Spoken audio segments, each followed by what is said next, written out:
नौकरी करें या व्यापार, जीवन में इस दुविधा में अगर हैं तो आज का वीडियो आपके लिए है कि मुझे जीवन में नौकरी ज्यादा फायदेमंद रहेगी या मेरे लिए व्यापार अच्छा है। बहुत से लोग हैं ये सोचते सोचते जीवन निकल जाता है। तो आज उनको इस समस्या का हल कैसे निकालना है इसका कुंडली के जरिए करते हैं छोटा सा विश्लेषण। पहली बात, मैंने आज जो कुंडली ड्रा की है ना, इसमें कोई भी ग्रह नहीं डाला है, इसीलिए ताकि आपको समझाने में ज्यादा आसानी हो। पहली बात, जीवन में नौकरी कहां से देखते हैं? 10वां घर। आप क्या व्यवसाय करेंगे, किस व्यवसाय में आपको जाना चाहिए। नौकरी, छठा घर, नौकरी सक्सेसफुल होगी, नौकरी करते रहेंगे, नौकरी में कष्ट तो नहीं आएंगे, नौकरी में कितनी तकलीफें आएंगी, बॉस कैसा होगा, छठा घर। और 7वां घर व्यापार का घर।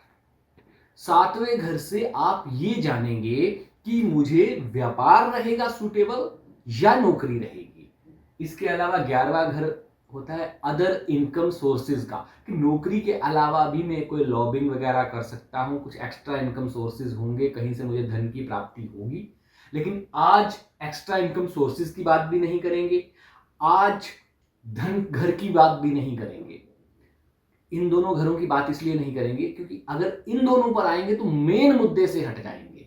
आज हमारा जो मेन मुद्दा है, जो ओरिजिनल टॉपिक है, वो है नौकरी करें या व्यापार करें। आज टॉपिक ये है। तो नौकरी क्या, अगर आपका छठा घर 7वें घर से ज्यादा मजबूत है तो आपको सिर्फ और सिर्फ नौकरी ही करनी चाहिए। और अगर आपका 7वां घर ज्यादा मजबूत है तो आपको व्यापार करना चाहिए। फिर समझ लीजिए आप नौकरी में अपने जीवन का समय व्यर्थ गवा रहे हैं जी। और इसके अलावा कैसे पहचान करें? आपके पास जन्मपत्री होगी, या तो किसी ने बना कर दी होगी या आपने कंप्यूटर से निकाली होगी। अगर आपने कंप्यूटर से निकाली है या बनाई हुई है तो उसके अंदर एक टेबल आता है जिसका नाम होता है अष्टक वर्ग। ये जो अष्टक वर्ग है ना, इसके अंदर नंबर्स लिखे होते हैं। पहले घर के कितने नंबर, 10, 24, 30 समथिंग, 30, 40 ऐसे करके। अगर छठे और 7वें घर का जब नंबर आता है, अगर 7वें घर के नंबर ज्यादा हैं तो आप मान लीजिए आपको व्यापार ही करना चाहिए। नौकरी के लिए आप पैदा ही नहीं हुए हैं, नौकरी आपको करनी ही नहीं है। और अगर छठे घर के नंबर ज्यादा हैं तो आप मान लीजिए आप व्यापार में सक्सेसफुल नहीं हो सकते, आप जीवन में अच्छा व्यापार नहीं कर सकते।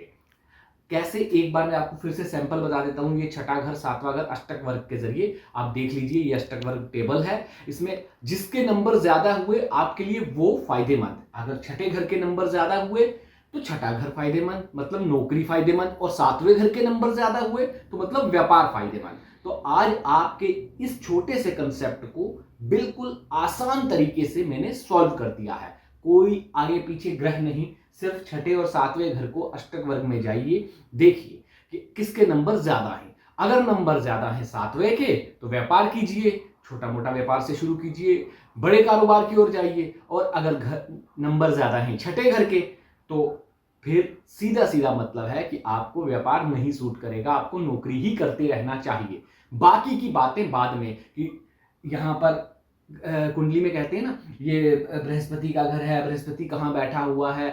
आपको ये जो अष्टक वर्ग है ना, ये सारी डिटेल इसी छोटी सी टेबल के अंदर मिल जाएगी कि कितने नंबर्स हैं। अब एक बात और आखिर में, आप सोच रहे होंगे कि अगर इन दोनों के ही नंबर, पहली बात, व्यापार और नौकरी के लिए ये याद रखिएगा कि नंबर कम से कम 30 से ज्यादा बने। अगर नंबर 30 से ज्यादा नहीं बनते हैं तो आप दोनों ही चीजों में सक्सेसफुल नहीं हो पाएंगे। तो 30 से ज्यादा नंबर नहीं है, कम है, तो फिर क्या करें?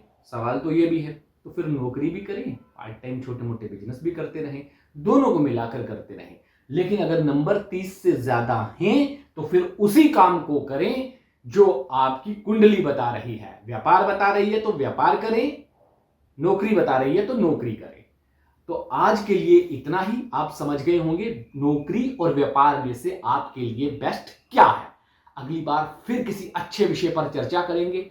लेकिन अगर आपने चैनल सब्सक्राइब नहीं किया है तो कर लीजिए। बहुत बहुत धन्यवाद। अगली बार क्या विषय उठाऊं इसके लिए कमेंट कर सकते हैं।